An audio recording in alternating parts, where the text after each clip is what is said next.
Good afternoon, students. I am Vyom Shekhar Singh, and today I would be taking the session of Newton's law of motion.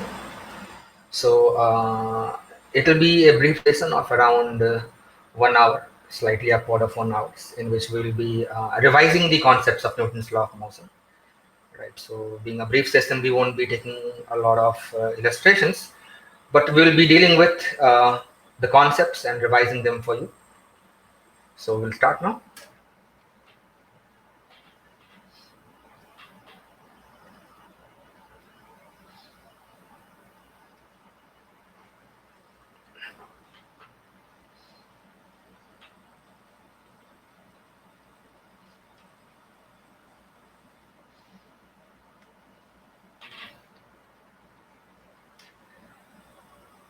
Uh,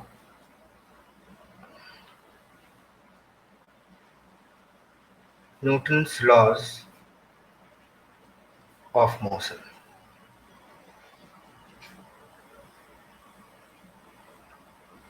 So all of you are aware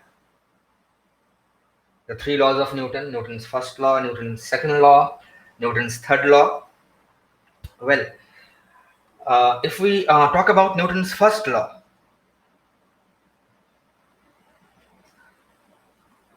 then you have studied in your textbooks, I guess, right from class 8 onwards, or maybe 7 onwards, that a body at rest or in a state of constant velocities continues in its state of rest or constant velocity till an external force acts on it. This is also called law of inertia, and that is Newton's first law. We'll just make a slight change in it to make it more general, more comprehensive, right? Exact. Uh, Newton's first law is actually law of reference frames, right? So Newton's law in general, first law, second law, third law. So the Newton's law are not valid for any reference frame. They are valid only for certain reference frames, right? And the reference frames in which Newton's law will be valid and the reference frames in which Newton's law will not be valid, that is what we learn through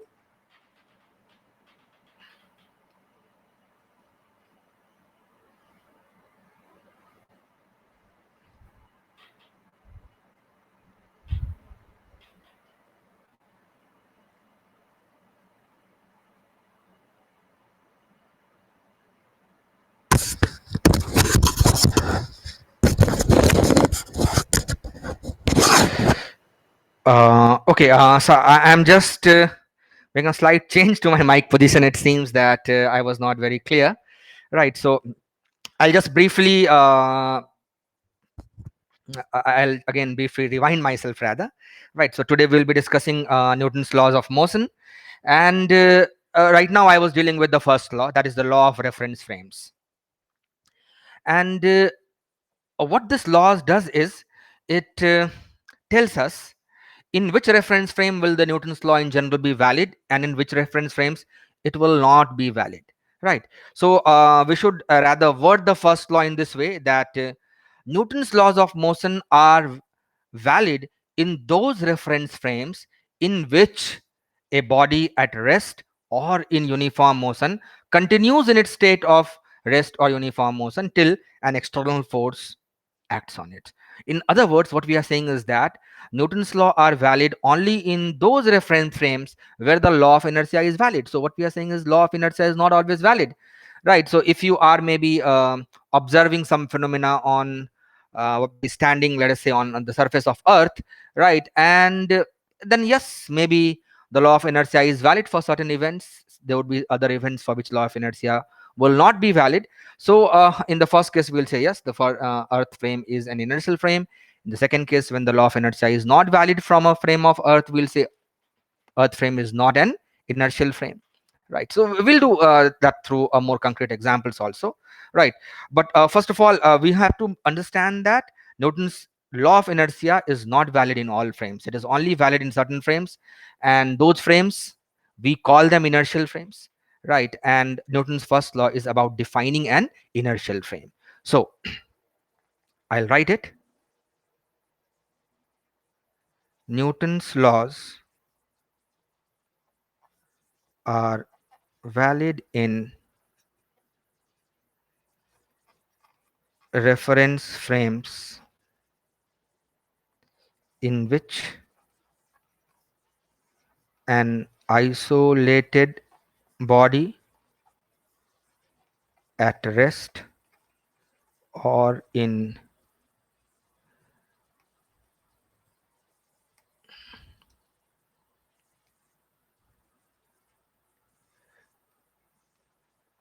uniform motion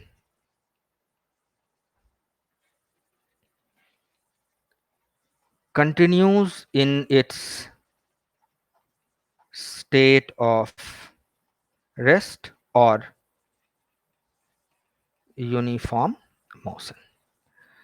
So I just made a small change from what I stated and what I wrote.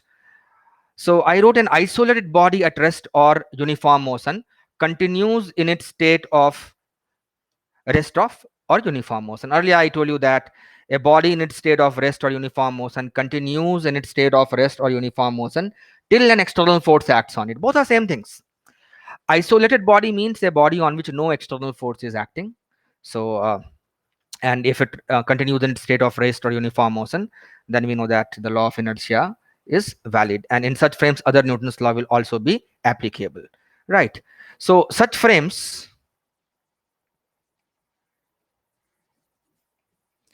are called inertial frames, right? So we are basically defining an inertial frame, that is a frame in which Newton's laws are valid, and if law of inertia is not valid in a frame, then we know the frame is non-inertial, and in that frame Newton's law will not be valid, right? So then the question is, exactly how do we identify an inertial frame, right? What is an inertial frame? So all of you are aware that motion is always relative, so we cannot define it that okay, a frame which is at rest is an inertial frame. The question would be at rest with respect to what? Or suppose we define that a frame moving with uniform velocity is an inertial frame. Again, the question would be uniform velocity with respect to what, right? Suppose I take the surface of earth. The surface of earth, well, you know, the earth is rotating about its axis, so the surface of earth has an acceleration, right? And also earth is rotating about the sun, and because of that a point on the surface of earth will have some acceleration. If you go further, you know, the whole solar system is moving around the center of Milky Way galaxy, right? And again, because of that also we have quite a large acceleration. So well, it's motion is always relative. There is no absolute motion, so we can never have an absolute inertial frame. We cannot define an absolute inertial frame. So the concept of inertial frame is a practical concept, right? What kind of motion are we investigating? Depending on that, we devise or we assume an inertial frame. Suppose we are looking for motion on the surface of earth, a car is moving on the road, right? Or someone is playing volleyball or football, right? Or maybe a bat is hitting a cricket ball and we are looking at its trajectory. So for these kind of motions we can assume earth to be an inertial frame, right? So you must understand that earth is here an assumed inertial frame. Suppose we are looking at motion of a projectile with a larger range, right? Suppose we are talking about a missile having a range of 200 kilometers or 500 kilometers, right? Or we are talking about projecting a rocket out of the earth, right? And we are sending it to moon or Mars or beyond. Well, in such cases obviously we cannot assume earth to be an inertial frame. It is not an inertial frame in such cases, right? So then maybe we look for another inertial frame. Maybe we think of a frame fixed to the sun and we do with that. But again, if we are sending a probe outside the solar system, then even sun can't be assumed to be an inertial frame. Maybe you'll look at the center of the Milky Way galaxy as an inertial frame in that case. But well, in future, 100 years from now, 200 years from now, 1000 years from now, we will have definitely probes going outside of the Milky Way galaxy, and then we'll need a different inertial frame. So you must understand that inertial frame is not an absolute concept. It is a you can see a practical concept. Depending on the kind of motion we are investigating, we assume an inertial frame. But once you assume an inertial frame, right, then we come to it that any inertial frame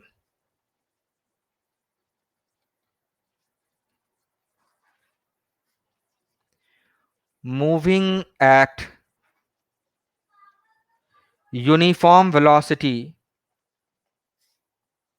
with respect to an inertial frame is itself inertial. And from now onwards, I won't write rest separately. Rest is just a special case of uniform velocity where the uniform velocity is zero. So any inertial frame moving at uniform velocity with respect to an inertial frame is itself inertial. So if we have decided practically on an inertial frame, then we can easily see that any other frame moving at uniform velocity with respect to it would be inertial, and by extension any frame which is accelerated with respect to an inertial frame would be non-inertial, right? So I'm not writing that. uh, so that was about the reference frames, how to decide the frames in which Newton's law are valid. We move to Newton's second law.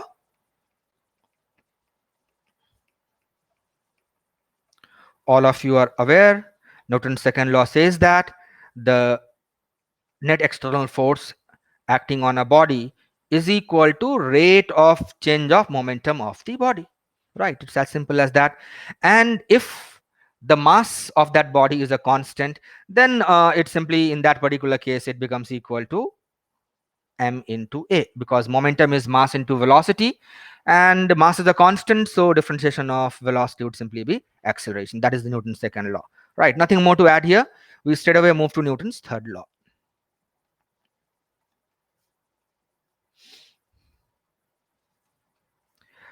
Uh, Now, in case of Newton's third law, all of you are again aware what exactly this is. It says that for every action, there is an equal and opposite reaction.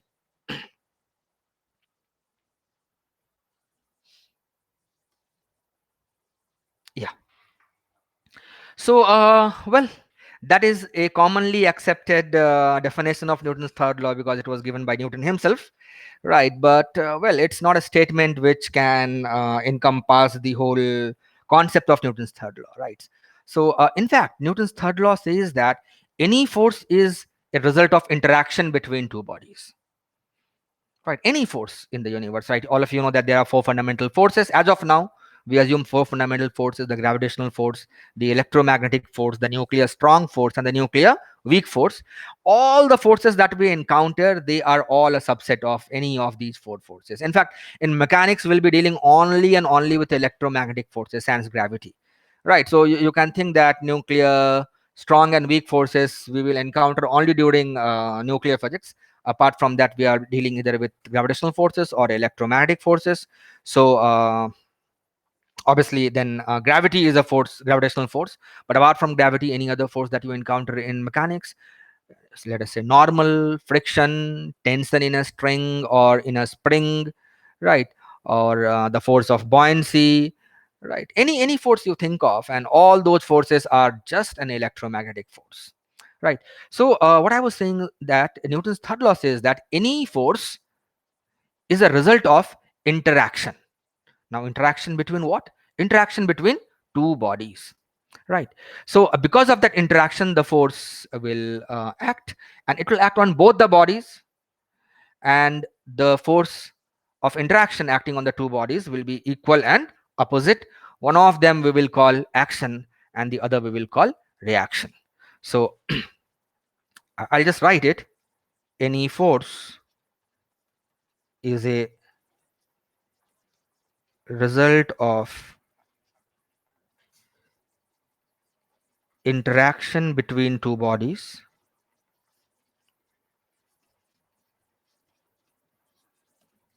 right? So that is the main import of Newton's third law.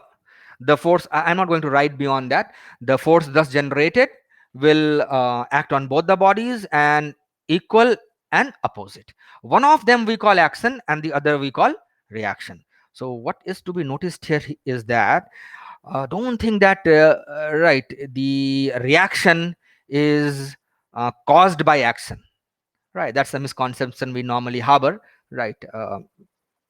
Because the name action and reaction, the dictionary meaning of the name warrants such an interpretation, right? When I say action, it seems the cause, and when I say reaction, it seems the effect. But in this case, between action and reaction, there is absolutely no cause effect relationship, because both of them came from the same interaction, both of them came at the same instant. It's not that one is causing the other, right? Both of them are equivalent in every way.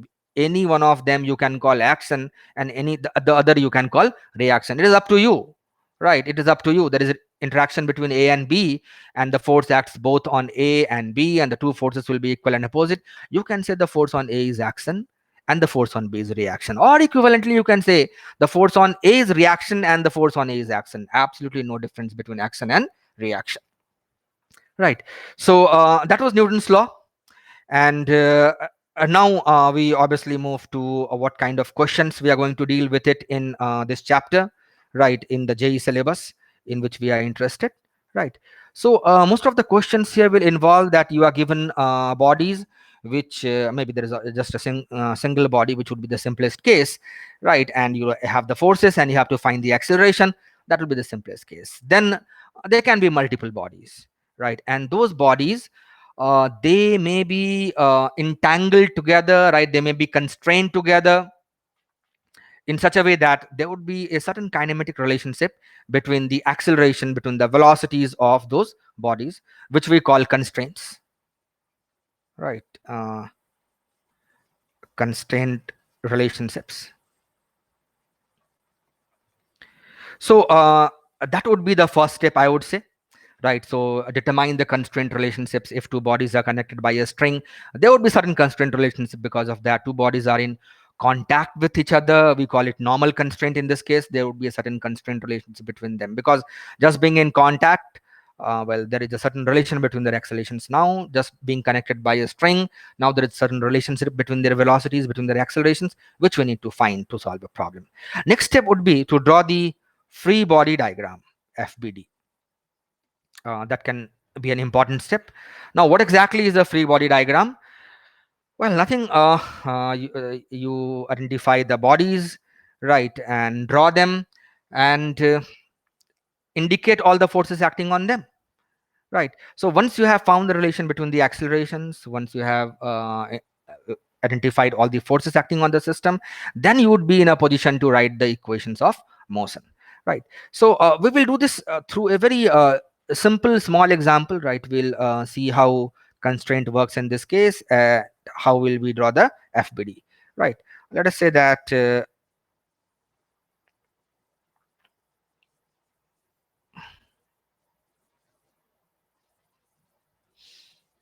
yeah, so this is A and this is B.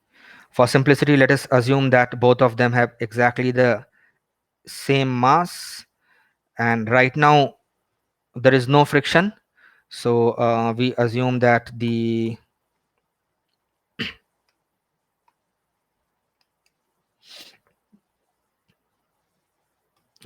ground is smooth, right? And even this surface is smooth, no friction anywhere, right? Released from rest, this angle, let us say, is theta, and question is find acceleration of B or find acceleration of A, right? So we'll just see how to draw first the FBD, and then we'll talk about the constraint relationship. So for FBD, what we'll do is we will draw the body B and the body A separately, A and B, right? And then let us write all the forces acting on them one by one, right? So maybe we can start by first taking the gravity, mg. In this case, you can if you wish, you can resolve them. This would be mg sine theta along the incline, mg cos theta along the normal, right? So after gravity, maybe we look at the next force, which would be the contact forces. In this case, there is only the normal contact, so there would be a normal force here. This is N1, and there would be a normal force here, which is N2, and a normal force here, it's going to be N2. So we have indicated all the forces that were acting on the body. So this is our FBD. This is our one of the two elementary steps. The next would be to find a kinematic relationship between their accelerations. In this case, that would be the normal constraint. So again, going back to the problem. So you can see that here, B is constrained to move only in the horizontal direction. So we have to find its acceleration. Let us say that the acceleration is B. Right. Acceleration of B, I'm assuming small b, and it is only along the horizontal because obviously the plank B is in contact with ground. So it cannot be having a vertically upward velocity or a vertical downward velocity at all times. So acceleration in those directions will be 0. Right. Now we'll do that in frame of B. A moves along incline. Right. So in the frame of B, A is moving along the incline. So acceleration of A with respect to B. Right. So if we are doing this, then you know that acceleration of A with respect to B is along the incline. Let us say it is A. So what about the net acceleration of A? It will be acceleration of A with respect to B. We have shown it by this vector plus acceleration of B. So it is a vector towards right. So resultant of these two will give you the acceleration of A, and of course the acceleration of B we have assumed B. Right. So those were our steps. So in this case, what we could find is that the component of acceleration of A with respect to B along the normal is 0, or the acceleration of B is along the horizontal direction that we are getting directly from the normal constraint. Right. Sometimes normal constraint, like in this case, would be a very obvious constraint, like B cannot move vertically, A cannot move along the incline in the frame of B. Right. But then the catch here is that if we make a mistake of assuming that A cannot move perpendicular to incline, then we are wrong. We are mistaken. Right. A can have its motion along the normal to incline, along the incline. There is absolutely no problem. Right. The only thing is that in the frame of B, A will not have any acceleration perpendicular to the incline, that is along the normal direction. It will not have any acceleration in the frame of B. Right. So now the next step would be to write the equations. So what you can do is you can write the equations for whichever system you choose. Right. So you can write the equation for A, you can write the equation of motion for B, or you can write the equation of motion for the system of A plus B. We'll return back to this question, right, after we have learned that how to write equation of motion for a system. Right. But first, in the same question, I'll make slight change. Let's say this is example 2 for us now. Right. In this question, I'm going to make just small changes.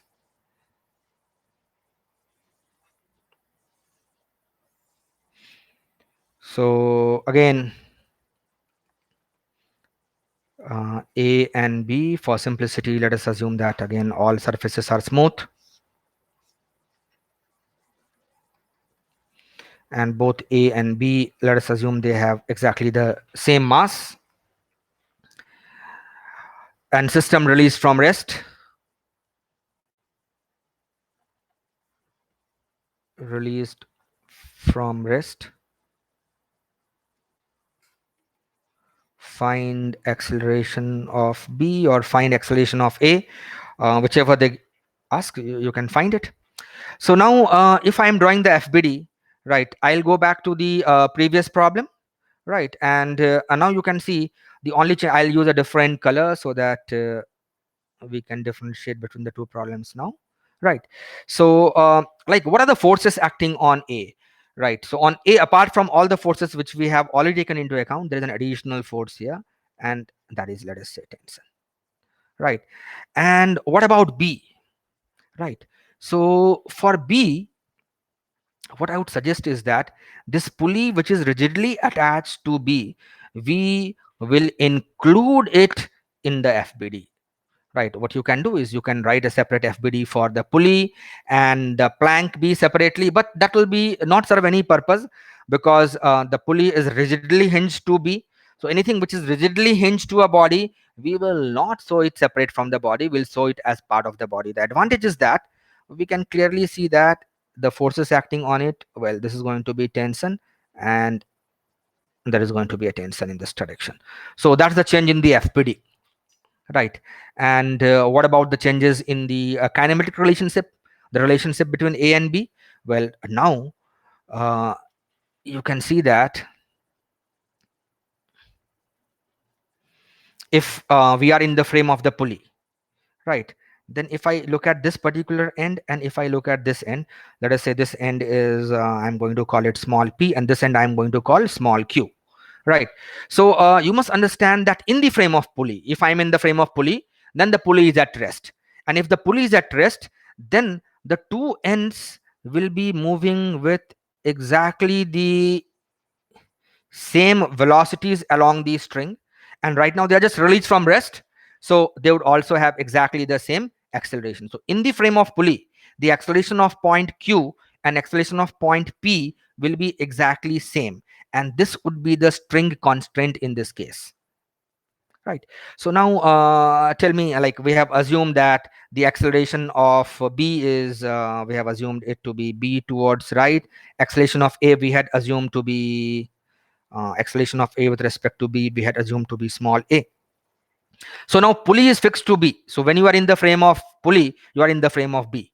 So in the frame of P, what is the velocity of Q? In the frame of ground, Q is at rest. The pulley itself is moving with velocity B. So in the frame of the pulley, acceleration of Q will be B towards left, right? And in the frame of B, acceleration of A is small a, right? This is the acceleration in the frame of B. So this is also the acceleration in the frame of the pulley, right? So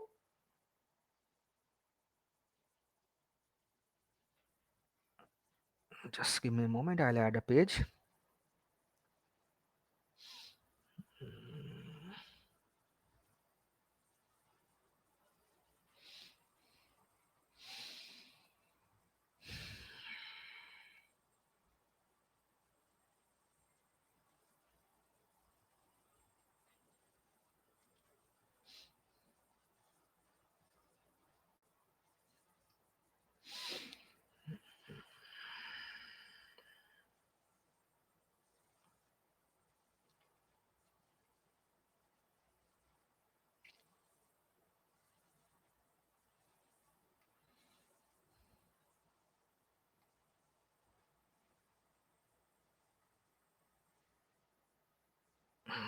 Okay, so I actually wanted to add it at the end, it's coming at the start.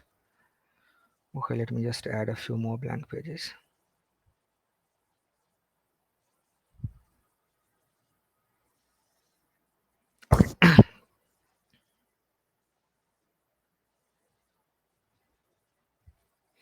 So okay, we were here at example 2, and I was just looking at the acceleration of end P and end Q in the frame of the pulley, right? So we saw that in the frame of the pulley, that is in the frame of B, acceleration of point P is same as acceleration of A in the frame of B, which is small a in this direction, right? And acceleration of point Q is B towards left, and both of them would be equal. So A,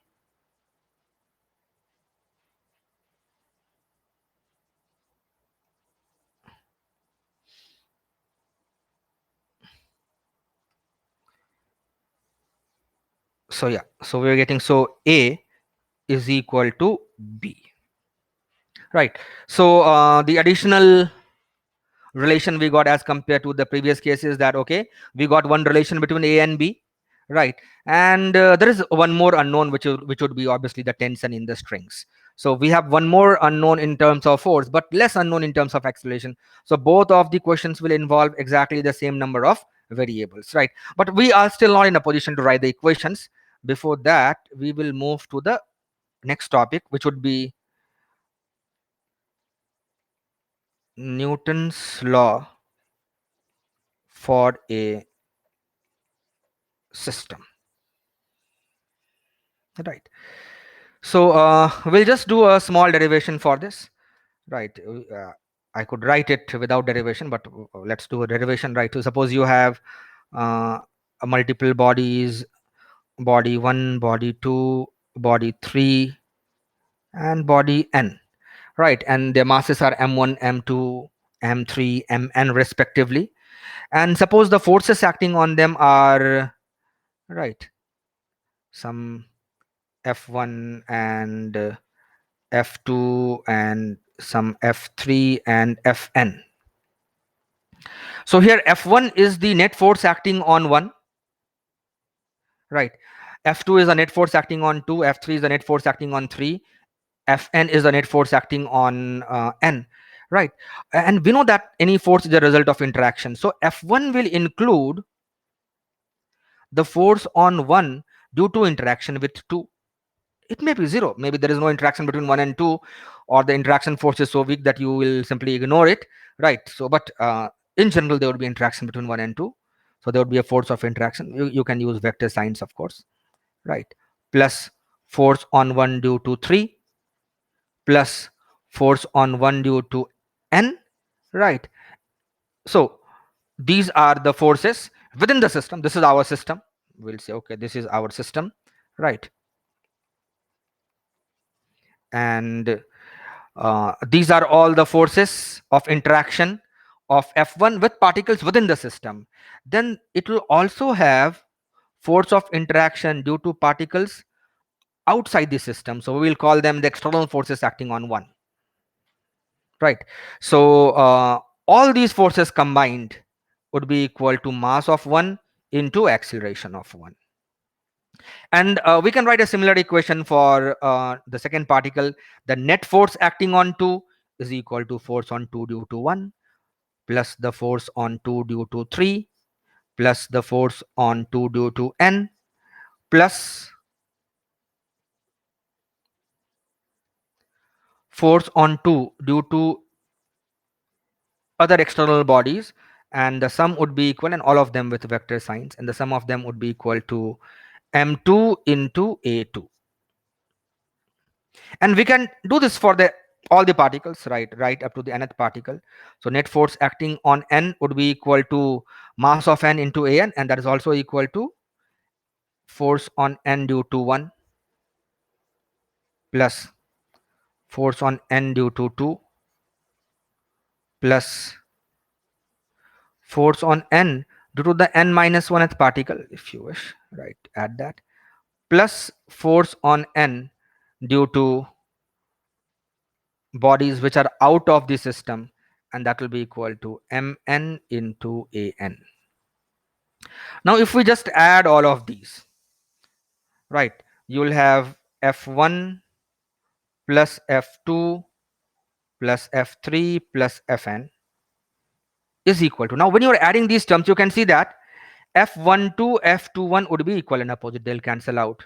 Similarly, f13 and f31 equal and opposite, f23 and f32 equal and opposite, f1n and fn1 equal opposite, f2n fn2 equal and opposite. You can see that all the internal forces will cancel out in pairs, and this is same as f1 external plus f2 external plus fn external is equal to m1a1 plus m2a2 plus mn an, right? So in a few lectures we'll start with center of mass, right? We'll be revising center of mass, and then you will see how important acceleration is. So from here what we are seeing is that Sum of external forces acting on the system is equal to m1 into a1 plus m2 into a2 plus mn into an. This is the Newton's law of motion for a system. Right. Now here,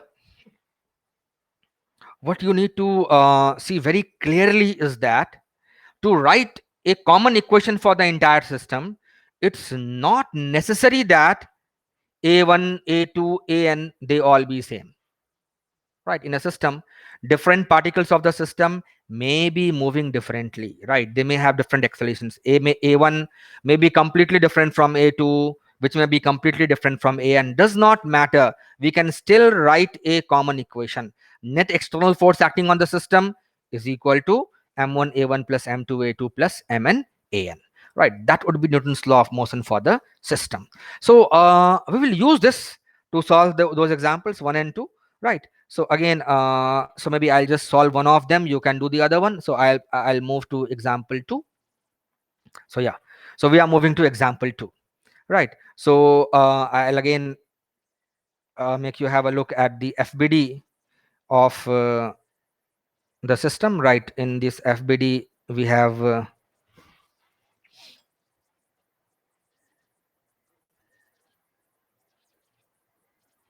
yeah, so in this FBD we have included all the forces including the tension, right, as you can see. Right, and we have we also know about the acceleration. Now the thing is that for which system should we write the equation of motion to solve this? Right, what are the unknowns first? So if we enumerate the unknowns, let me choose a completely different color for this. Right, so if you're looking at the unknowns, we can see n1 is an unknown. Right, we can see n2 is an unknown, we can see t is an unknown, we can see a is an unknown, we can see b is an unknown. Right, but you can see the constant relationship we have derived, which is a equal to b. So you can say that okay, we'll not bother about them, we'll treat b as a. So we have basically four unknowns. Right, so n1, n2, t and a, these are the four unknowns. Normally there will be four equations. Right, there are four unknowns, you write four equations and solve it. But in Newton's law of motion, we will not do that. We will try to write as few equations as possible, and in most of the cases there is always a there is always a way of doing it in maybe just two equations, two unknowns. It will be a very rare question in Newton's law of motion where you need to basically write three unknowns you have to take into account and write three equations. Very rare question, right? Most of the questions will deal with either a single unknown or at max two. Now in this case you can see that this n2 we are not interested at all. Right, sorry, n1 we are not interested at all. Right, so we will not want to write an equation which involves n1. How can you do that? Right, I am saying that I am not interested in a force, I'm not interested in n1. Actually I'm not interested in any of the forces, we have to only find a. Right, I don't want to find n1, I don't want to find n2, I don't want to find t. Right, so but I want to find obviously a. So what is the like how can we proceed? Well, things that you can avoid a force as an unknown, you can avoid n1 or you can avoid n2 or you can avoid t in two ways. One is write the equation perpendicular to it. So n1 is along the vertical direction, we will write equation of motion along horizontal direction. N1 we have avoided. Right, suppose I am writing for system of a and tension is along the incline, I'll write the equation perpendicular to incline. T is avoided, tension is avoided. Again for block a, if I write the equation along the normal, then tension would be avoided. If I like along the incline, then normal would be avoided. So one way is very obvious, you write the equation of motion perpendicular to the direction of the force. That's one method. Right, the second is you choose your system in such a way that the force becomes an internal force. We just saw that the internal force simply cancels out in pairs. Right, so for example in this case you can see n2 is the force of interaction between a and b. Right, so if you choose the system a plus b combined, then n2 will not appear in your equation. right? And if I write the equation along the horizontal direction, then even n1 will not appear in our equation. So we have avoided n1, we have avoided n2. Then you just need to write two equations. You have now two unknowns, a and t. You need to write two equations in terms of a and t, and you will be done, right? So well, so one obviously equation would be for the combined system of a plus b, right? So we'll write here, for system of a plus b along the horizontal direction. So you have avoided both tension, sorry, you have avoided both n1 as well as n2.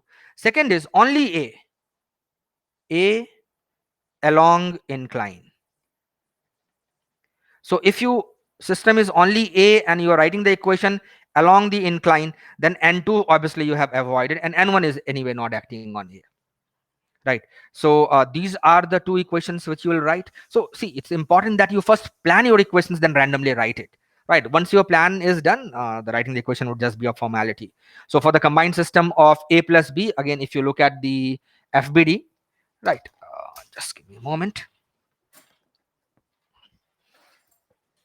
So I'll just scroll back to the fbd again, right? So if you look at the fbd of a plus b on your screen, right, you can see that the only horizontal force acting for the combined system is going to be tension, because mg obviously is vertical, n2 is, now internal force cancels out, doesn't matter. The two tensions which a and the pulley apply on each other, that's action reaction pair, doesn't matter. So the only force which is external force in the horizontal direction is t,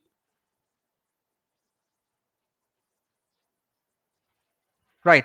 And if you see a along the incline, then there are two forces, mg sine theta down the incline and tension upward. So net force down the incline would be mg sine theta minus t. So we have written the net force in both the cases.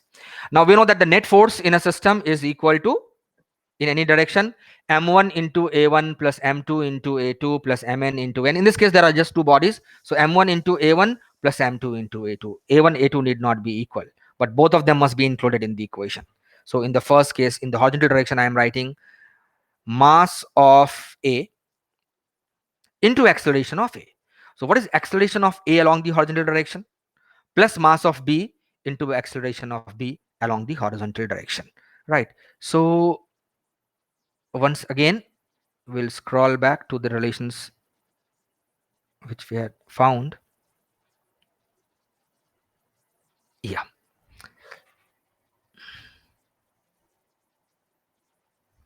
So acceleration of b in the horizontal direction is b itself. There is no problem. For acceleration of a, well, there is a component b towards right and there is a component of a in this direction. Resultant of these two is acceleration of a. So what will be its acceleration in the horizontal direction? It will be b minus the component. This angle, of course, is theta. So it's going to be b minus a cos theta, and b is equal to a in this case. So it is a1 minus cos theta, right? So mass acceleration of a in horizontal direction, which is a1 minus cos theta, plus mass of b into acceleration of b, which is same as a, right? And along the incline, if we go again now, again same equation here, like same here, what will be the acceleration in this direction? So it's going to be a in downward direction and b cos theta in upward direction. So a minus b cos theta. Well, but then b cos theta is same as a cos theta, so that's also equal to mass into a1 minus cos theta, right? So these are our two equations, two unknowns. You just need to add them and you will be done,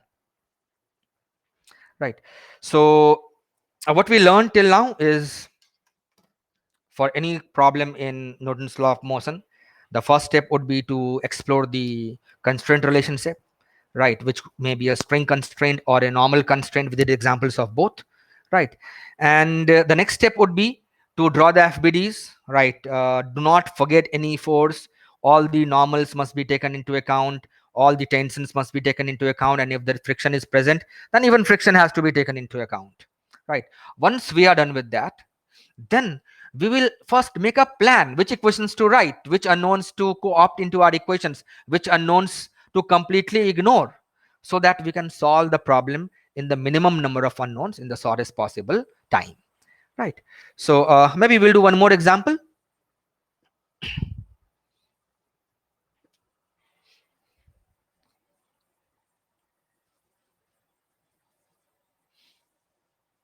Okay.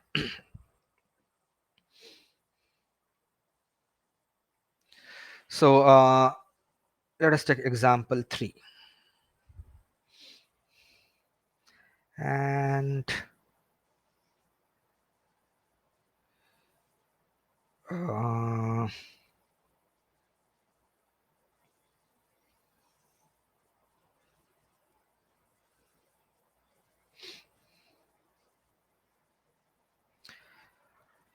A, B, C, all surfaces smooth.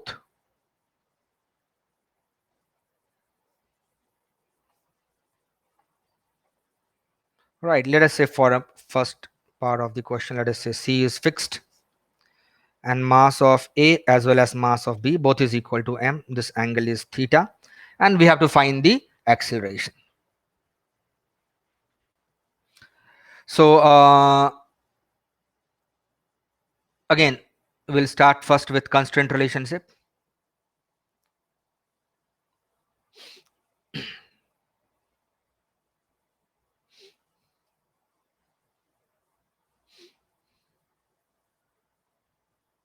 Okay.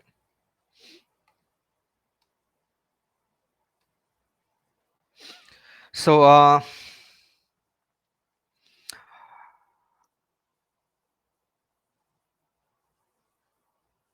if you just look at A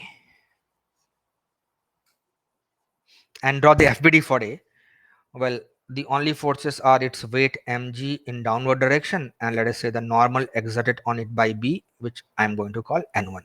These are the only forces, and there are no horizontal forces acting on it. So we know that its acceleration has to be in the vertical direction. No horizontal acceleration. And C is fixed. You can see the constraint B is constrained to move in this direction. Let us say acceleration of B in this direction is B. Right, that's the net acceleration of B along the incline. Right. So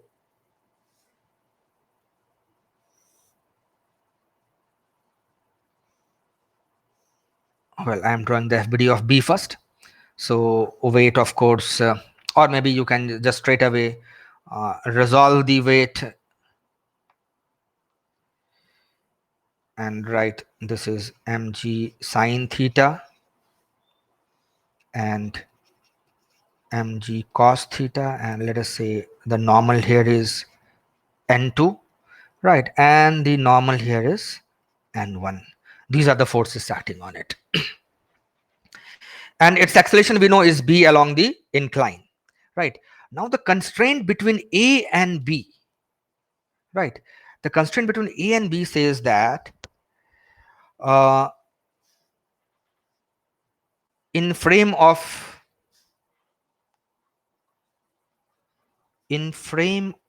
B, right, A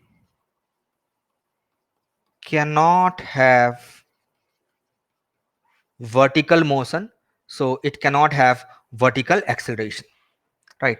You can see that the normal between them is obviously vertical. Along the common vertical, A and B cannot have any relative motion. Both of them must have the same acceleration. So whatever is the vertical acceleration of B, the vertical acceleration of A will be exactly same, and horizontal acceleration of A we know anyway is 0.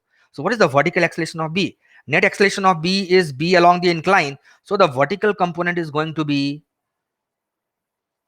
B sine theta. I hope it's clear to all of you. So we know that the net acceleration of A is B sine theta downward, and acceleration of B is B along the incline, where B is an unknown, right? And so once again, we are now at that stage where we have a review of what unknowns we have, right? So we have unknowns n1, we have unknowns n2, and we have unknown B. We have these three unknowns, right? And if you can write a single equation with only B, you are done.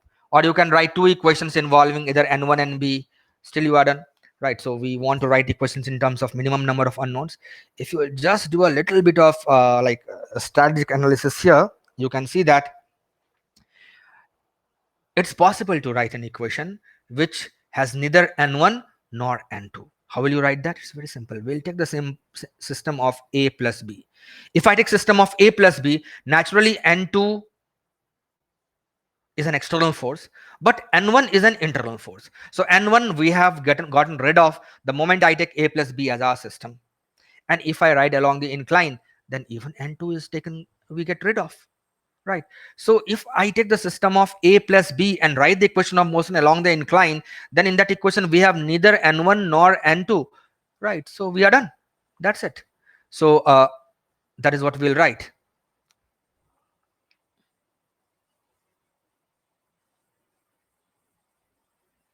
Okay, so system of a plus b and along the incline, right?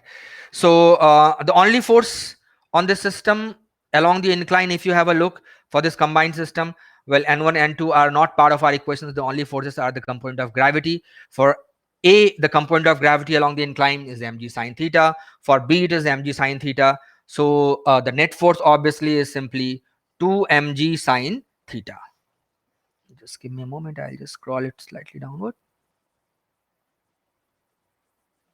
Yeah, so net external force is 2 mg sine theta would be equal to mass of A into acceleration of A along the incline and mass of B, acceleration of B along the incline. So I'll write mass of B, which is m, and acceleration of B along the incline, we have assumed B, plus mass of A, which is m, right? And now here we have to be very careful.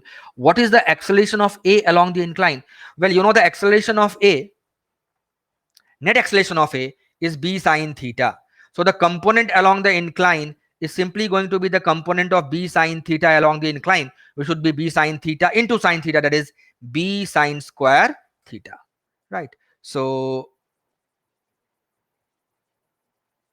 m into b sine square theta. We are done. Over. Right. So you have b is equal to 2g sine theta divided by 1 plus sine square theta. So this is the acceleration of b. If they need the acceleration of a, multiply by sine theta. So I hope you are getting right.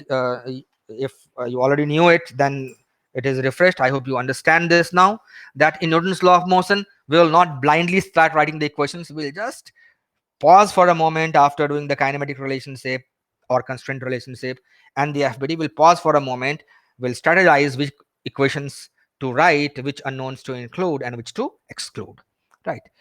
Uh, and then before we just sum up this chapter, a few things I'll again remind you.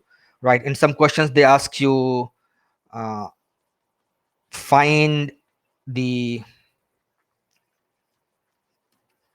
reading of weighing machine, right? Or find the reading of spring balance,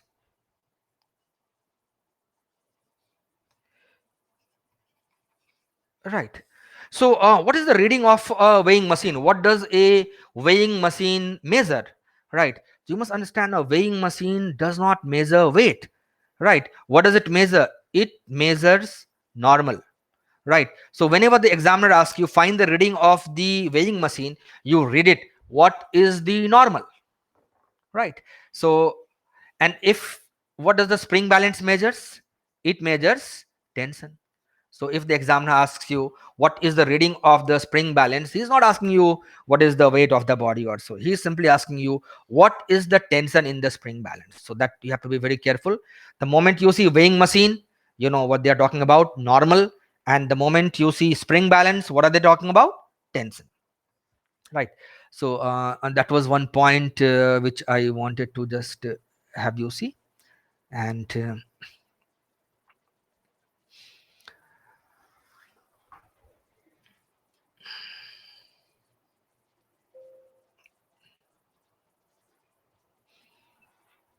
So maybe we move to the next page.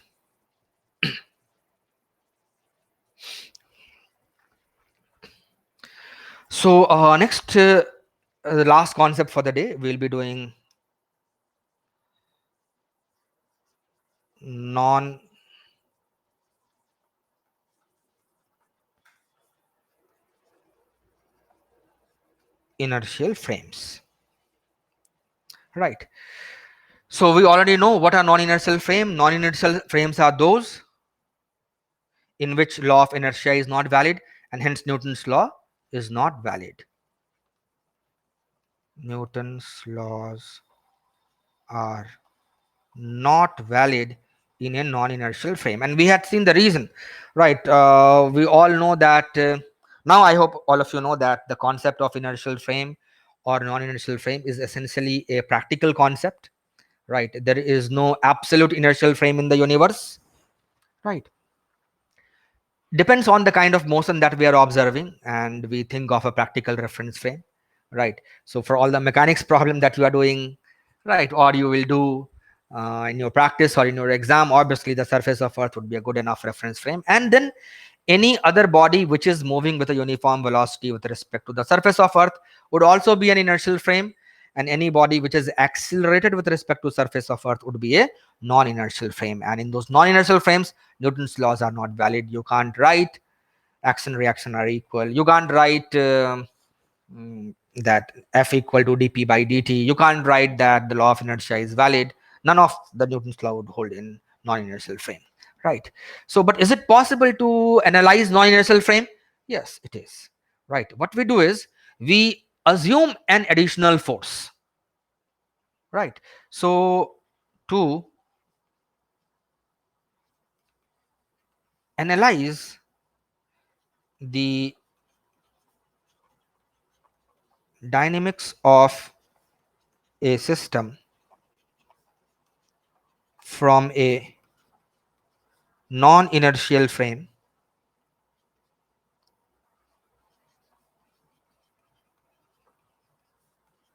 an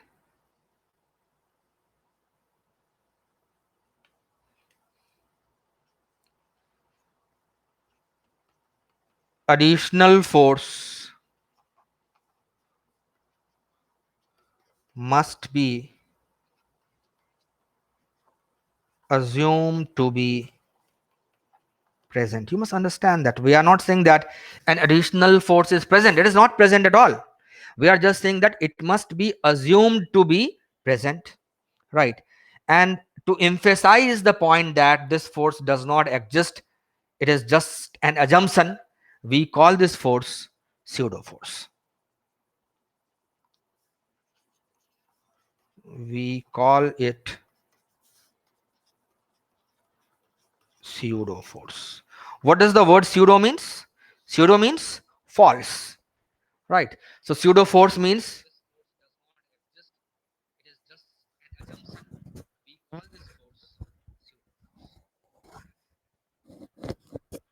yeah.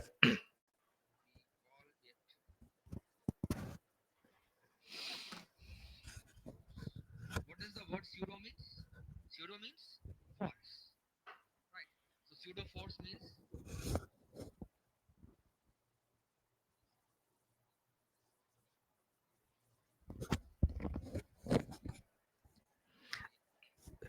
so and the pseudo force would be equal to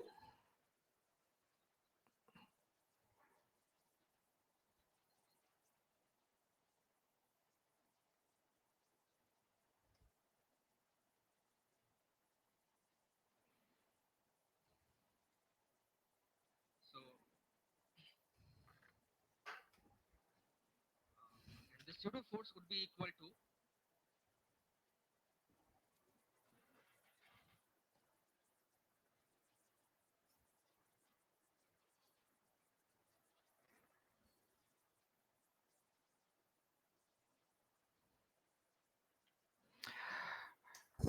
so to end the lecture, right? I think some technical problem came, so I was just explaining the pseudo force. The value of that pseudo force would simply be equal to mass into acceleration of the reference frame, with a minus sign, right? And if you apply this additional force, and then you can proceed as if in a normal inertial frame, and you can still solve the problem, right? uh, I do- I think some technical problem came, so I was just explaining the pseudo force. The value of that pseudo force would simply be equal to mass into acceleration of the reference frame, with a minus sign, right? And if you apply this additional force, and